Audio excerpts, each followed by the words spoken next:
আপনি কি ফেসবুকে কাজ করার জন্য আসছেন এবং নতুন একটা পেজ খুলছেন, কিন্তু নতুন পেজকে গ্রো করতে পারছেন না?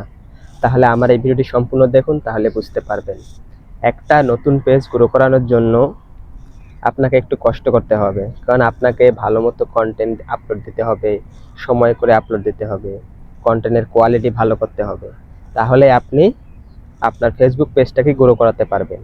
একটা ফেসবুক পেজ খোলার পরে আপনার যত বায়োটা আছে সবগুলো একটু কমপ্লিট করে নেবেন।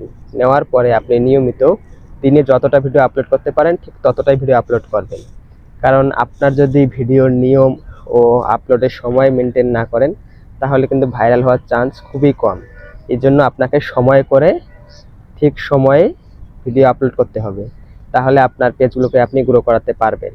এখানে আপনার ফেসবুকের পলিসি, ফেসবুকের গাইডলাইন সব কিছু মেনে কাজ করতে হবে। আপনি যত তাড়াতাড়ি আপনার পলিসিগুলো মানতে পারবেন, গাইডলাইন মানতে পারবেন, আপনার ভিডিও তত ভাইরাল হবে। আপনি সর্বোচ্চ চেষ্টা করবেন শুধু একটা ভিডিও ফর ইউতে তোলার জন্য। একটা ভিডিও ফর ইউতে তুললে আপনার সব ভিডিও ফর ইউতে উঠবে। আর আপনারা যারা প্রথমে পেজ খুলেন তারা শুধু ফলোয়ারের পিছনে ছুটেন। আপনারা ফলোয়ারের পিছনে না ছুটে আপনাদের কন্টেন্টের পিছনে ছুটুন। এখানে আপনি যদি কন্টেন্ট ভালো করেন তাহলে দেখবেন যে আপনার ফলোয়ারের অভাব হবে না, কারণ আপনার ভিডিও যদি একটা ভাইরাল হয় আপনাকে অনেকেই ফলো করবে, অনেকেই কমেন্ট করবে, অনেকেই শেয়ার করবে। আপনারা শুধু আপনাদের কন্টেন্ট ভালো করুন আর পাবলিককে সুন্দর সুন্দর কন্টেন্ট দেওয়ার একটা তুলুন, আশ্চর্য একটা আকর্ষণ তুলুন, যাতে পাবলিক আপনার এই ভিডিওটা দেখতে পারবে, দেখার জন্য ক্লিক করে। এই ধরনের ভিডিও ছাড়বেন।